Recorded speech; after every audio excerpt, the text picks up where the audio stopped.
Hi Vince, my name is Anika Jacob and I'm with TV Insider. I gotta say, series is fire.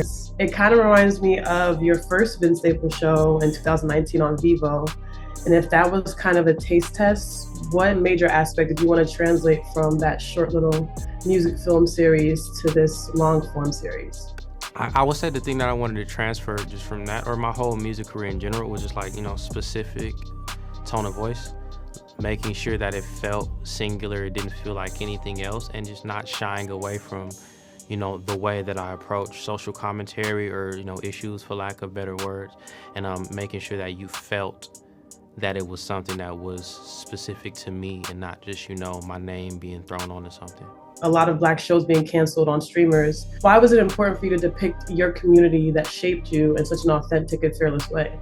I think, you have to live with the things that you do and say at the end of the day. And I've always been someone that's been honest about my point of view and my perspective of my community. Like, no matter what my background is, I'll always try to make sure that people know that I feel like I grew up in, a beautiful, good environment that had a lot to offer. It's just the choices that you make as a child or even as an adult kind of shape the way that you view those things. And now that I'm older, I want to make sure that I'm showing it in the appropriate light, because growing up I felt like we were privileged to be able to be in this environment and we just made the wrong decisions. And that doesn't necessarily translate all the time in music.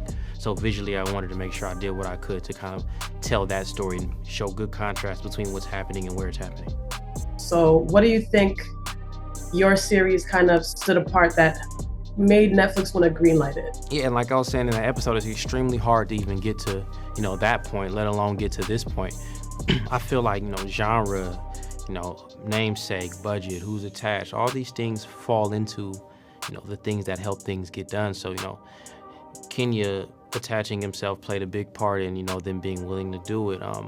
Me being willing to, take notes and change things that they felt like needed to be changed in my specific way had a big part of it. I think it's so many variables within this thing that once you get past that green light part, like, you're not even halfway there. And I think that's what I learned throughout this process. So just being able to be malleable and be able to listen and kind of digest what people say, because everything that everyone says matters. I know I don't have the most warm disposition, so just people being able to understand, my intent and, my vision and support it. I think that was the biggest thing I took away from that. So I think what this falls into, all of those boxes, it's kind of a perfect storm, but this is something I've been trying to get done since 2015, 16, it's almost been 10 years. So it took a minute, but you have to do the work. We had to go do other projects and do auditions and, voiceover work. We were in Dope, Abbott Elementary. We shot pilots. We were in MFKZ, a French animation film. We've been in a lot of different. We were in Family Guy twice. You know what I mean? Like, it's so many things you have to do to get these things done. So I would say most specifically, this show falls in the hard work category and the persistence category, because we just kept it going until someone opened the door.